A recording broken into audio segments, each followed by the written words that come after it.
what's behind the success. So let's get real. I'm not shy. I never have trouble speaking up or standing up for myself. So when I tell you that when I was penniless, a homeless single mother trying to find a way to feed my son, not knowing what to do or what to say, it was the single most terrifying moment in my life. Please believe me. I've told my story many times over the last year, almost to the point where I'm sure that my mentors and coaches could probably tell it just as well as I can. But what I haven't spoke about is the fear and anxiety that I have experienced since the pandemic hit and when I decided to focus on my coaching journey and ultimately not only build a coaching empire, but a legacy. The cost, the time commitment, the stress, deadlines, temptations, risk, and assignments on top of trying to support my family often left me feeling so overwhelmed, afraid, doubting myself, and questioning if I can do it. Yet, I'm here and I did it. And you can do it too. And my success definition has changed over the years. For most of my adult life, I would have said that success was about money and status and position. And over the past few years, for me, success is my happiness. And I would say for the most part, I'm doing a good job, but looking at the business side of it, success for me is also being happy with what I'm doing, but it's also for me learning how to inspire others. I graduated on March 17, 2021, but I had not worked on the business part of my journey. All I was focused on was being the best coach I was capable of being. And I wanted to continue to work on strengthening my coaching skills and my coaching muscle. Because I realized the more I learned, the more I needed to learn. And because I loved coaching so much, I wanted to continue on the alumni side to learn from all the great coaches and to get involved in all their activities. Within 2 weeks after graduation, I was blessed to have the opportunity to join the Coach MBA. I remember I signed up without even thinking or hesitating because I had promised myself early on in the year as a New Year's resolution to be courageous. And to me, that meant to make peace with my fear, take the leap, and embrace the unknown. Although I had no idea how to start my business or what I'm supposed to do, I was eager to learn and to do whatever it took to start my business. I had no specific expectations. I just had faith.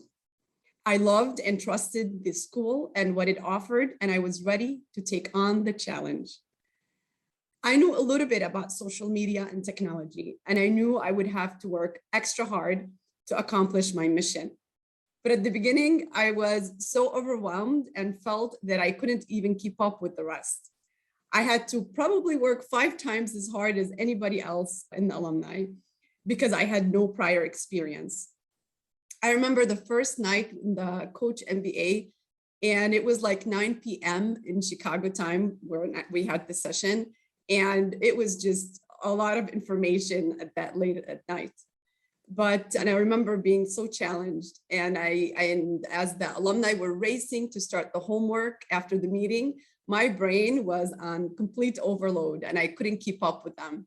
But I kept reminding myself to stay focused and to do the work at my own pace. The first week, we watched the movie Think and Grow Rich. One of the many things that stood out to me was the quote, "Most people tiptoe their way through life, hoping they make it safely to death." And that spoke volumes to me. That made me realize I have been doing exactly that my whole life before I joined the Shetty school. I was always afraid to do stuff or embark on new opportunities. I was just simply stuck in my comfort zone. So I made it a point to push myself to do the stuff that I was afraid of doing. I opened my Rula's Relationship Coaching LLC. I signed up for an EIN number, which is an employer identification number in the US.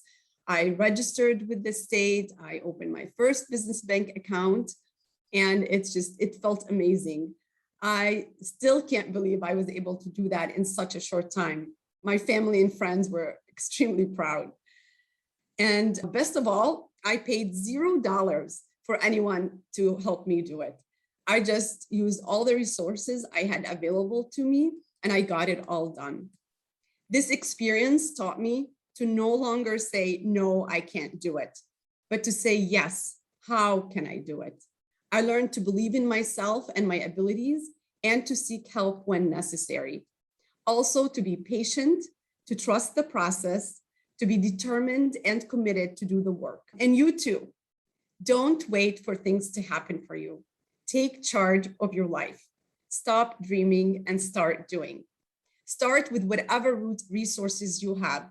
With everything nowadays at our disposal and at our fingertips through technology, there are no excuses. We can accomplish anything we put our mind to if we choose to and we have the desire to do it.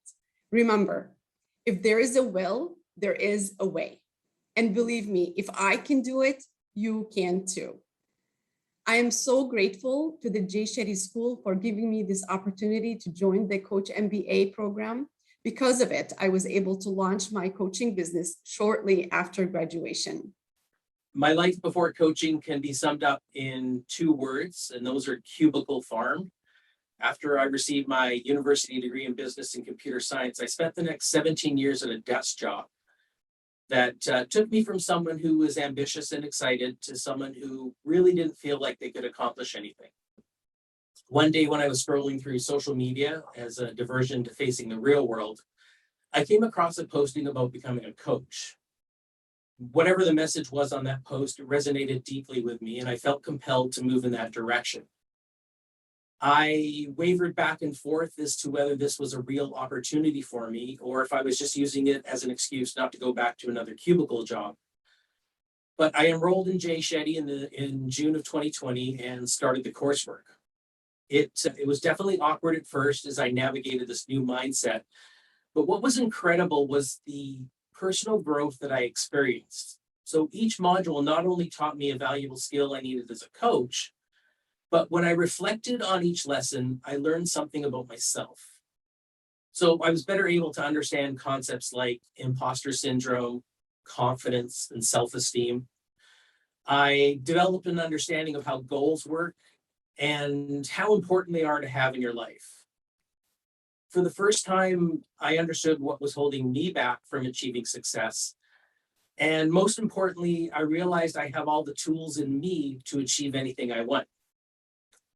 The most amazing part of a coaching session for me is when a client suddenly has this aha moment. So that point where they realize why they are doing something and what they need to change in order to move forward.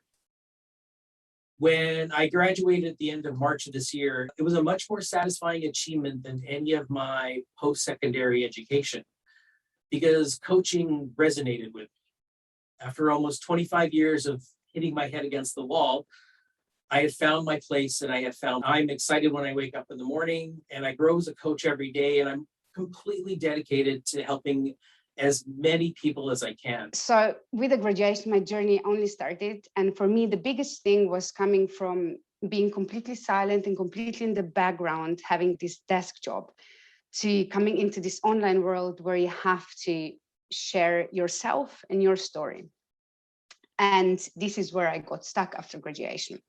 So I'm not tech savvy, but I'm quite okay with tech. So I build up things and I'm going to give you a couple of lessons that I learned there, but I didn't go deep enough into myself to actually know what I want to give, who I am and why.